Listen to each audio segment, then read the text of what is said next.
ప్రభును రక్షకుడైన యేసుక్రీస్తు నామములో వచ్చిన మీ అందరికీ కూడా నా యొక్క హృదయపూర్వక వందనాలు చెల్లిస్తుంటున్నాను. ప్రియులారా, పరిశుద్ధులతో కూడా కలిసి పరిశుద్ధమైనటువంటి దేవుని స్తుతించి ఆరాధించి పూజించే అవకాశం దేవుడు నాకు ఇదే కాలం అనుగ్రహించాడు కనుక నేను దేవునికి వందనాలు చెల్లిస్తుంటున్నాను. దేవుని యొక్క మహాకృపను బట్టి ఆయన సన్నిధిలో కనబడినట్లు దేవుడు నన్ను నా కుటుంబాన్ని జ్ఞాపకం చేసుకున్నాడు కనుక నేను దేవునికి ఎంతైనాను కూడా కృతజ్ఞతాస్తుతులు చెల్లించేవాడని అంటున్నాను. ఉదయకాలం చదివినటువంటి 86వ కీర్తన మనం జ్ఞాపకం చేసుకున్నట్లయితే దావీదు మహారాజు ఇది ప్రార్థన కీర్తన అంటున్నది. ఇది దావీదు మహారాజు దేవుని ఏ విధంగా ప్రార్థన చేయాలి, ఏ విధంగా ప్రార్థన చేసి తన యొక్క ప్రియులార దేవుని నుండి సహాయం పొందాడో అది మనకు బయలుపరుస్తూ మనము కూడా ఎలాగూ ప్రార్థన చేయాలి, ఎలాగూ ప్రార్థన చేసి దేవుని నుండి జవాబు పొందుకోవచ్చారమంటున్నామని చక్కగా దేవుడు మనకు ప్రియులార ఇక్కడ కీర్తనకారుడు మనకు ఒక మాదిరికరమైనటువంటి కీర్తన ఇక్కడ రాసి ఉంటున్నాడు కనుక నేను దేవునికి వందనాలు చెల్లిస్తుంటున్నాను. ఇక్కడ ఏం చూసినట్లయితే 14వ వాక్యం చూస్తే ఇలాగుంటున్నది, దేవా గర్విష్ఠులు నా మీదికి లేచి ఉన్నారు, దేవా గర్విష్ఠులు నా మీదికి లేచి ఉన్నారు, బలాత్కారులు గుంపు కూడి నా ప్రాణము తీయచూచుచున్నారు, వారు నిన్ను లక్ష్య పెట్టని వారై ఉన్నారు అని కీర్తనకారుడు దేవునికి ప్రియులారా ప్రార్థించినట్లు చూడగలుగుతుంటున్నాం.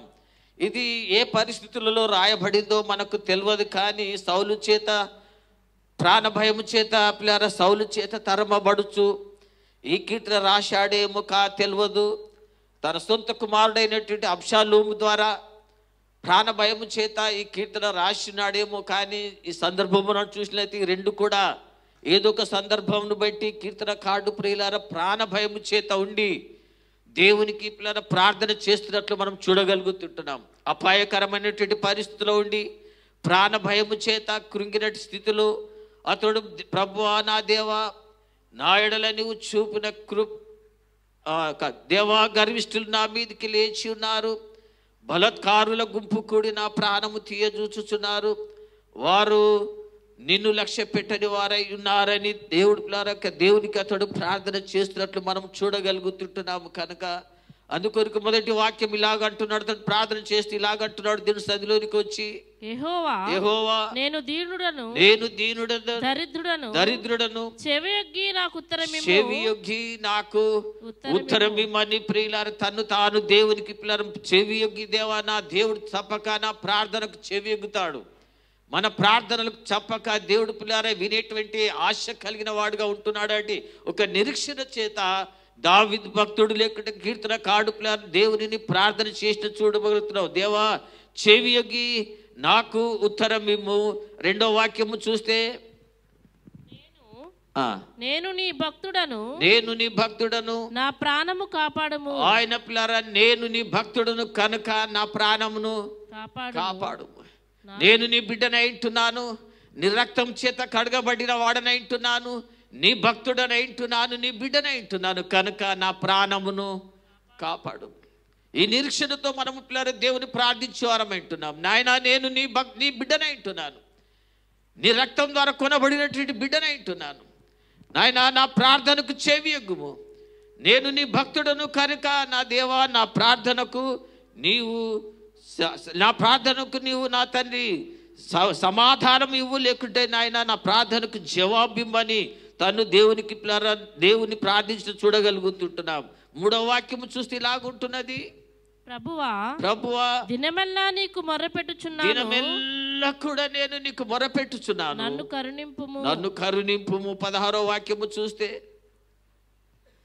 నా తట్టు తిరిగి నన్ను కరుణింపుము, నీ సేవకునికి నీ బలమును అనుగ్రహింపుము, నీ సేవకురాలి కుమారుని రక్షించుమని దేవుడు కరుణ గల దేవుడైంటున్నాడు, కృపగల దేవుడైంటున్నాడు కనుక దేవా నేను దినమెల్లా కూడా నా తండ్రి నీకు మొరపెట్టుచుంటున్నాను కనుక నేను నీ సేవకురాలి కుమారుడను, నీ సేవకుడనైంటున్నాను, నీ బిడ్డనైంటున్నాను. దేవా నా ప్రార్థనకు జవాబు అనుగ్రహించి అన్నట్టు నిరీక్షణతో దావీదు మహారాజు పిల్లారా ప్రార్థించినట్టు మనం చూడగలుగుతుంటున్నాం. నేను నీ సేవకుడని అంటున్నాను, నేను నీ బిడ్డని అంటున్నాను. ఈ నిరీక్షణ ఎంతమంది మనం కలిగిన వారుగా ఉంటున్నాం. ఈ నిరీక్షణ దేవా నేను నీ బిడ్డని అంటున్నాను, నాయన నీ సొత్తు అంటున్నాను. నీవు నన్ను కరుణించే వరకు కూడా నాయన నేను విడిచిపెట్టను, నా పరిస్థితులు మార్చే వరకు కూడా నాయన నేను విడిచిపెట్టను. ఎందుకనగా నేను నీ బిడ్డని అంటున్నాను అంటే ఇది శ్వాసం ద్వారా అంత నిరీక్షణతో మనం ప్రార్థన చేసినప్పుడు తప్పక మన ప్రార్థనలు దేవుడు ఆలకించేవాడు అంటున్నాడు. ఎందుకనగా ఆయన కరుణించే దేవుడు అంటున్నాడు. ఆయన కరుణించే దేవుడు అని దేవుని యొక్క వాక్యం సెలవిస్తుంది. కనుక దేవాదినమెల్లా నాయన నీ కొరకు నా తండ్రి కనిపెట్టుచున్నాను, నన్ను కరుణించుమని దేవుని ప్రార్థించిన వాడుగా ఉంటున్నాడు. కనుక ఉదయకాలం ప్రియ బిడ్డలారా, దేవుని యొక్క గుణములను బట్టి మనము దేవుని ప్రార్థించేవారం అంటున్నాం. ఆయన గుణాతిశయములను మనం జ్ఞాపకం చేసుకుంటూ ఆయనను ప్రార్థించే బిడ్డలుగా ఉండవారం అంటున్నాము. దేవుని యొక్క వాక్యం సెలవిస్తుంది. కనుక 4వ వచనం చూస్తే, ప్రభువా నా ప్రాణము నీ వైపునకు ఎత్తుచున్నాను, నీ సేవకుని ప్రాణము సంతోషింపచేయము. సంతోషం అనేది ఎగిరిపోయి ఉంటుంది మన జీవితంలో. సంతోషం ఎప్పుడు ఎగిరిపోయి ఉంటుంది. ఎప్పుడు కూడా పిల్లల భారభరితమైన హృదయాలతో మనం ఉంటున్నాం. ఇక్కడ ప్రతి వారి ముఖంలో కూడా ఆనందము కంటే కూడా చింత భారముతో కూర్చున్న వారంగా మనం ఉంటున్నాము.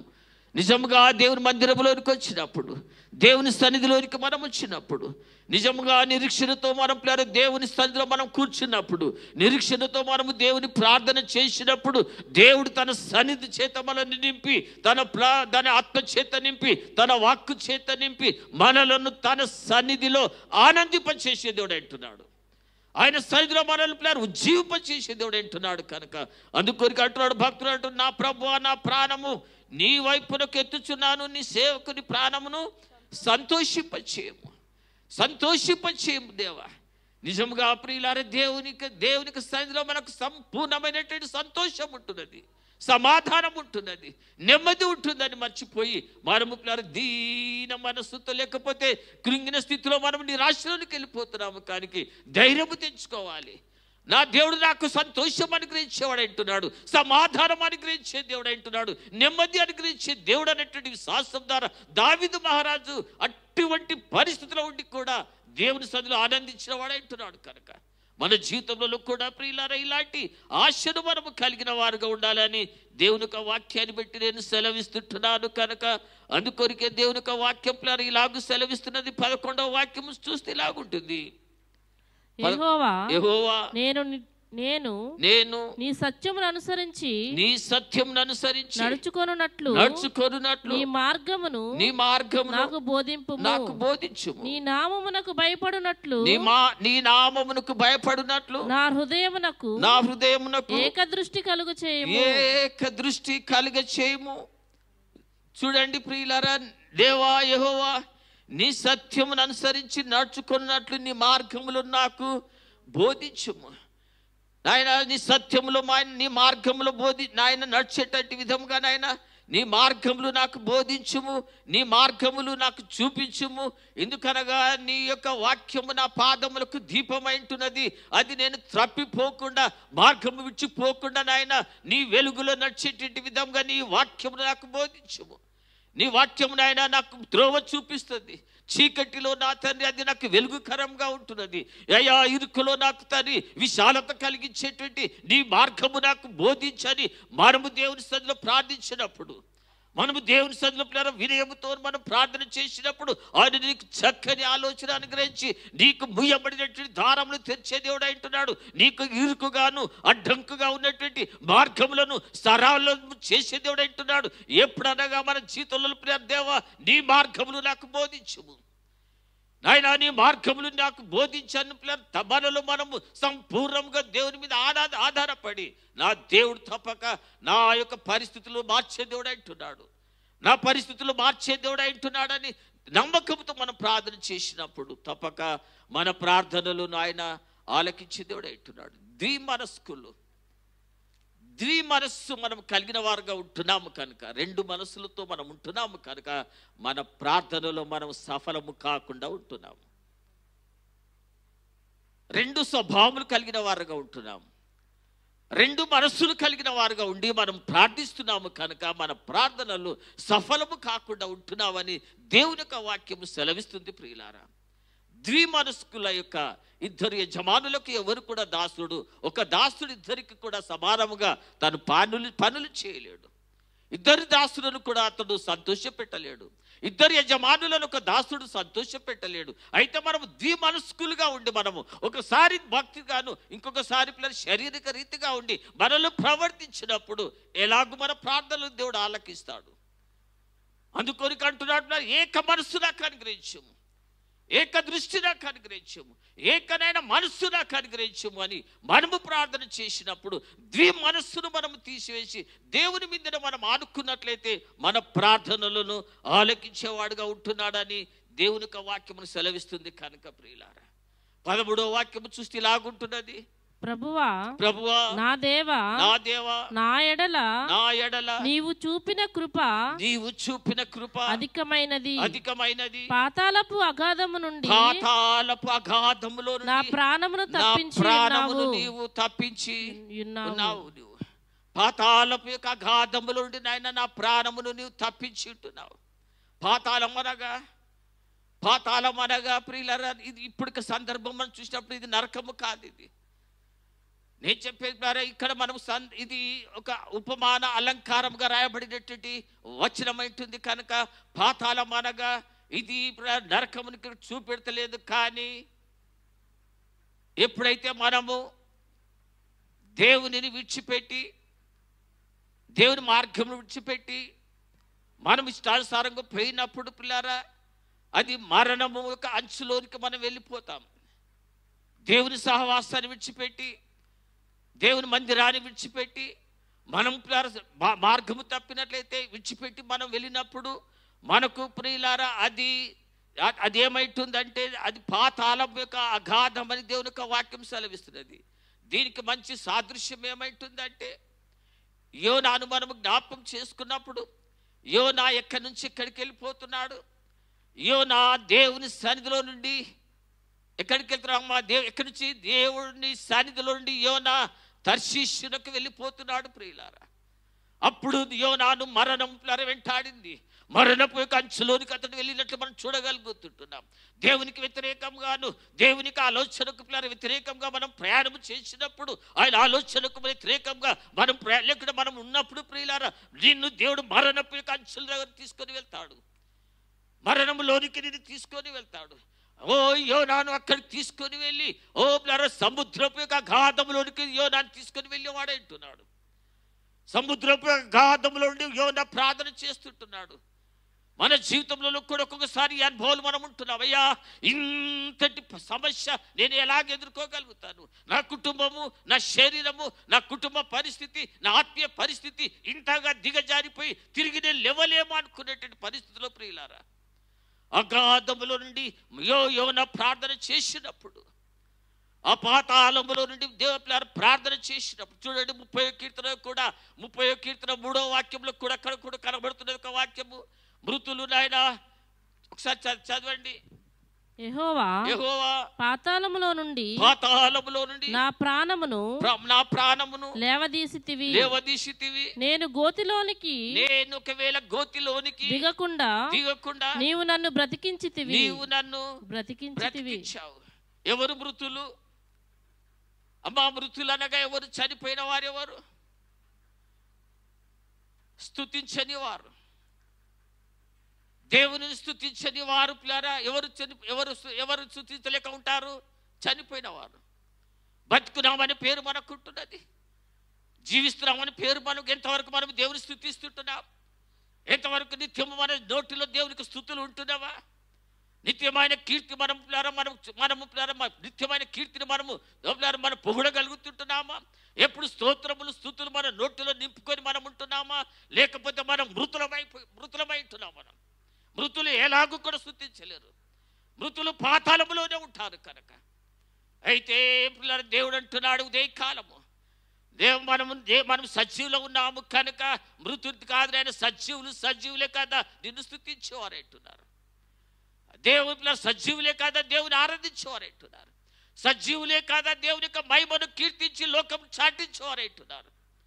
ఉదయ కాలం ప్రసంగం మన జీవితంలో ఎల్లప్పుడూ కూడా దేవుని యొక్క మాటల చేత, దేవుని యొక్క సన్నిధి చేత నింపబడిన వారుగా ఉండాలి. మన నోరులు ఎప్పుడు కూడా మౌనంగా ఉండకూడదు. మన నోరు ఎప్పుడు కూడా మౌనంగా ఉన్నామంటే అది మృతుల లోకంలోనికి వెళ్ళిపోయినామని దేవుని యొక్క వాక్యం సెలవిస్తుంది. కనుక ఉదయకాలం బిడ్డలారా, కీర్తనకారుడు మనకు ఎన్నో గంభీరమైనటువంటి ఆలోచనలు దేవుడు మనకి ఇక్కడ మనకు చూపెడుతున్నాడు. కనుక అందుకొరికి మన జీవితంలో ఎప్పుడు కూడా దేవునికి సావాసానికి దూరం అయిపోకూడదు. దేవుని విడిచి మనం దూరంగా వెళ్ళిపోకూడదు. దేవునితో సావాసాన్ని మనము కలిగిన వారంగా ఉండాలని దేవుని యొక్క వాక్యం మనకు సెలవిస్తుంది. కనుక ఆఖరిగా మనం 17వ వాక్యం చూస్తే ఇలాగుంటున్నది. యెహోవా, యెహోవా, నీవు నాకు సహాయకుడవై నన్ను ఆదరించుచున్నావు. నా పగవారు చూచి సిగ్గుపడునట్లు శుభకరమైన ఆనవాలు నాకు కనపరచుము అని ప్రియులారా, తాను దేవునికి ఏమంటున్నాడు? శుభకరమైనటువంటి ఆనవాలు నాకు ఒక నమ్మకము నాకు కలిగించు దేవా. ఈ పరిస్థితిలో నాయన నాకు ఒక నమ్మకము కలిగించని కీర్తనకారుడు పిల్లలు ప్రార్థించినట్లు మనం చూడగలుగుతుంటున్నాం. 3 విషయాలు చెప్పి నేను పిల్లలు జ్ఞాపకం చేసుకుంటుంటాను. నేను మనము ప్రార్థన చేసినప్పుడు మన దేవుడి పిల్లలు ఎలాంటి దేవుడు అనేటువంటి విషయాన్ని మనం జ్ఞాపకం చేసుకోవాలి. 5వ వాక్యం చూస్తే ఇలాగుంటున్నది. 5వ వాక్యం ఏమంటుందమ్మా? ప్రభువా, నీవు దయాళుడువు. చూడండి, మన దేవుడు ఏమైంటున్నాడో మొట్టమొదటి మనకు తెలిసి ఉండాలి. మనం పూజించే దేవుడు, ఆరాధించే దేవుడు, మనం కలిగినటువంటి దేవుడు ఎలాంటి దేవుడు మనం తెలిసిన వారమైతే అప్పుడు మనము విశ్వాసంతో దేవుని ప్రార్థించే వారమైంటున్నాం.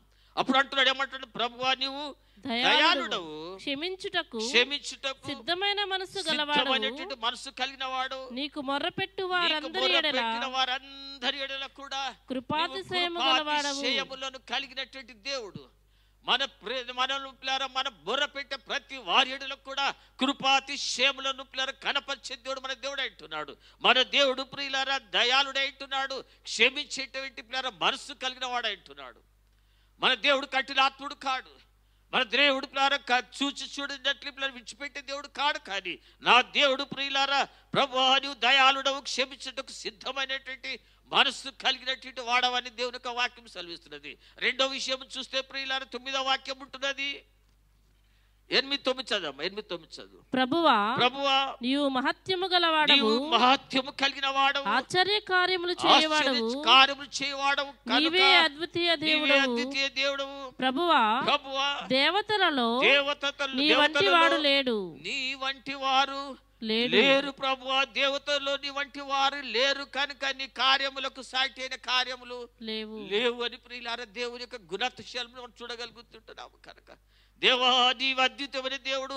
దేవతల్లోనైనా నీ వంటి దేవుడు ఎవరు కూడా లేరు. కనుక ఇది మనం ఎరిగిన వారుగా ఉండాలి. కీర్తనకారుడు ఎరిగినాడు. కనుకనే అటువంటి పరిస్థితుల్లో అతడు దేవుని ఆశ్రయించి ఆయన పిల్లల దేవుని ద్వారా విడుదల పొంది ఒక ప్రార్థన నమూనాను మనకి ఇక్కడ మనం చూపెడుతున్నాడు. దావీదు మహారాజు అలాగ ప్రార్థన చేశాడు. దావీదు మహారాజు దేవుని ద్వారా పిల్లలు రక్షించబడ్డాడు, తప్పించబడ్డాడు. కనుక మనకు కూడా ఒక మాదిరి చూపెడుతుంటున్నాడు. మన దేవుడు ఏమైతున్నాడు అని ప్రియులారా చూపించేదిగా అని ఉంటాడు. కనుక అందుకొరకు చదివాం. కనుక 17వ వాక్యము, నాకు ఒక శుభకరమైనటువంటి ఆనవాలు నాకు చూపించు. మన దేవుడు ప్రియులారా ఇంతటి గుణములు కలిగినట్టు దేవుని. కనుక ఉదయ కాలం అందు కీర్తనకారునితో కూడా కలిసి మన హృదయాలు మనం పరిశీలన చేసుకుని దేవుడు అంటున్నాడు. ఆయన సన్నిధిలో మనకు పిల్లలు సంతోషింపచేసే దేవుడు అంటున్నాడు. తన మార్గంలో పిల్లలు బోధించే దేవుడు అంటున్నాడు. కనుక